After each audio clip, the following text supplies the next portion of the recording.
Welcome back to Celebrity Unraveled, where we snatch the mask all the way off and show you what's really going down. Today's case, it's giving PR stunt meets prison yard photo op, alleged assault meets legacy collapse, and toxic behavior meets bounce dryer sheets. Because Sean Diddy Combs, aka Mr. Love himself, thought he could beat the system with a smile, a stunt, and some TMZ lighting. But now, the smile's fading, the pardon's gone.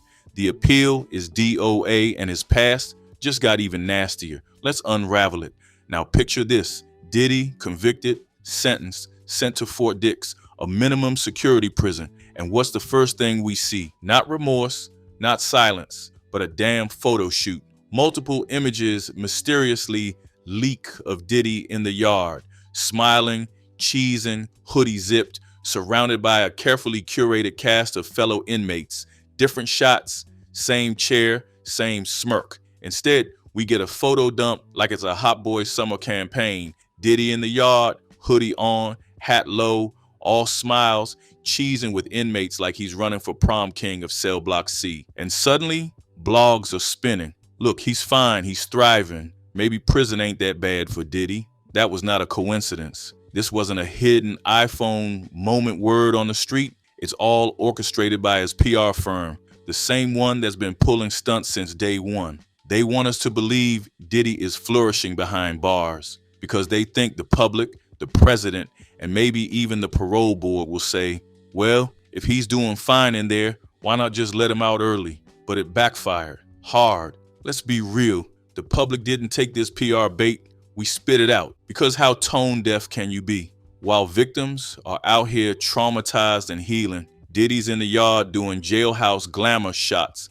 like it's a promo for Making the Band, Rikers Edition. People saw through it. So did the legal system. But the timing couldn't be worse. Word is, Diddy's appeal to overturn his conviction, dead on arrival, that hush-hush campaign to get a presidential pardon, gone cold. They're saying Diddy dropped upwards of $8 to $15 million on legal appeals and up to $300 million lobbying for a pardon behind closed doors. And for what? A photo op in the rec yard while his dreams go up in flames? Let's just say it. This PR move didn't make Diddy look innocent. It made him look unbothered, unrepentant, and unaccountable. Exactly what the judge did not want to see. Now let's talk about those pictures again, because something wasn't right. In the background of these jail yard selfies, people peeped two men standing like statues, stiff posture, arms at their sides, watching everyone like hawks, not chatting, not mingling,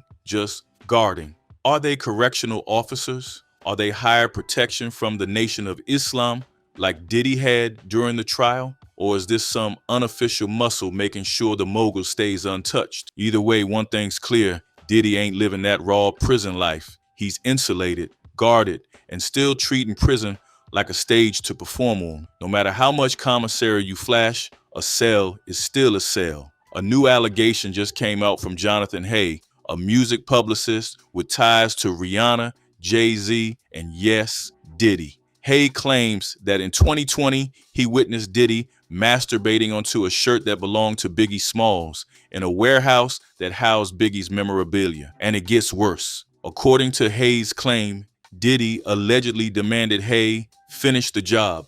When he refused, Diddy reportedly tossed the soiled shirt on him and said, "Rest in peace, Big. Let that sink in." And yes, the claims are disturbing, graphic, but after everything we've seen come out during this trial, it's not so far-fetched. In fact, it lines up with the pattern from Cassie's lawsuit to Rodney Lil Rod Jones to the federal probe we've heard again and again about alleged abuse, coercion, manipulation, and power dynamics so toxic they corroded everyone around him. And now Diddy's entire bad boy empire looks more like a cult of silence than a record label. Dozens of lawsuits are still pending.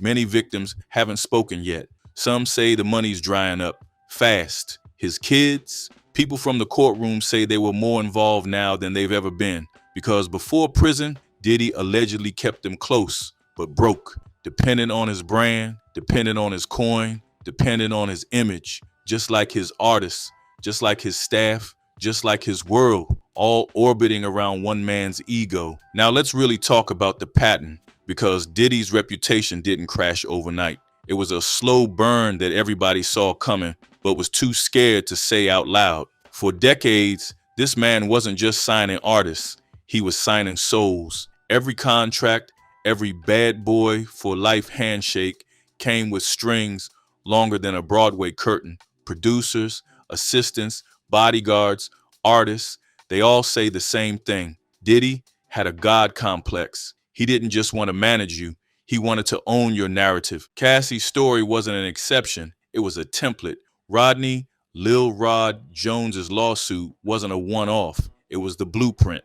From physical abuse to psychological control, Diddy allegedly ran his empire like a private kingdom where fear was currency. People who left Bad Boy described it like escaping a cult. Think about it. Total loyalty, non-disclosure agreements, lavish parties that sounded less like networking and more like initiation rituals. And the moment you question anything, you were blacklisted. Career gone, connections cut, money frozen. The family man image was the biggest illusion of all. Courtroom people say his kids didn't really know their father until after he was sentenced. Before prison, his love came with conditions: image loyalty, brand loyalty, silence. He reportedly kept them close, but financially dependent, the same way he kept his artists. It's a psychological lockdown that mirrors the physical one he's in now. And when you zoom out, you see it clear as day. The lavish lifestyle, the screaming fits, the alleged freak parties, the threats, all of it wasn't random behavior. It was a system built on fear, money, and image management. The worst part? Everybody around him helped maintain the myth. Label execs, media outlets, even other artists stayed quiet because Diddy was too powerful to cross. You couldn't get radio play without him. You couldn't walk into a Grammy after party without him. He was the gate and the keeper. But when those gates finally fell, so did the illusion. Now it's lawsuits piling up, victims finding their voices, and former allies running for cover. The Bad Boy era isn't just over, it's being autopsied in real time. And here's the plot twist that nobody saw coming. Diddy's PR team, the very people hired to clean up his image, may have been the final nail in his legal coffin. After the verdict, his supporters outside the courthouse allegedly went feral. Reports of screaming, chaos, fights, barricades, going up entire blocks around the Southern District of New York, shut down police, overwhelmed, marshals on high alert. And what did Diddy's camp do? Nothing. No statement, no disavowal, no, hey y'all, let's keep the peace. In fact, people say the legal team let it ride because they thought Diddy was walking free that day. And when Judge Aaron saw that, when the court saw the energy around Diddy, they didn't see a reformed man, they saw a threat. So what are we left with? Now this next part is almost poetic.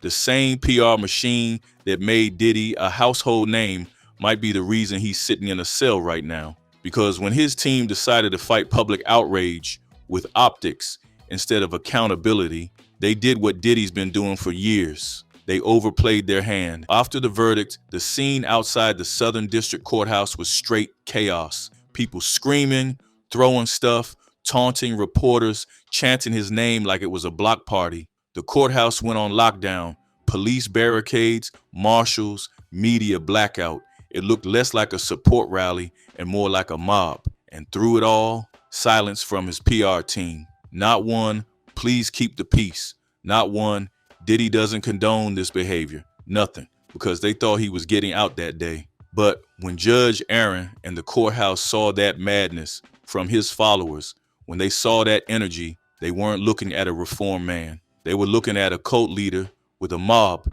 on standby. That's why the bail hearing was delayed. That's why the tone shifted inside the courtroom.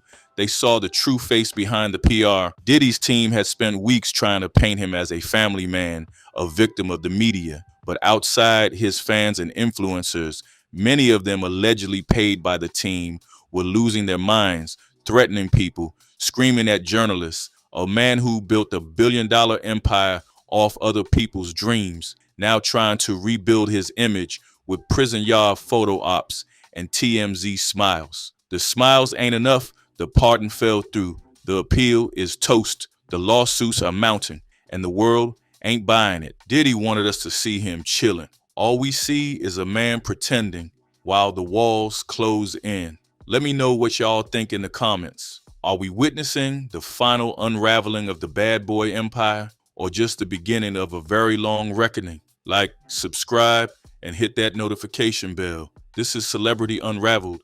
Thank you for watching. Peace.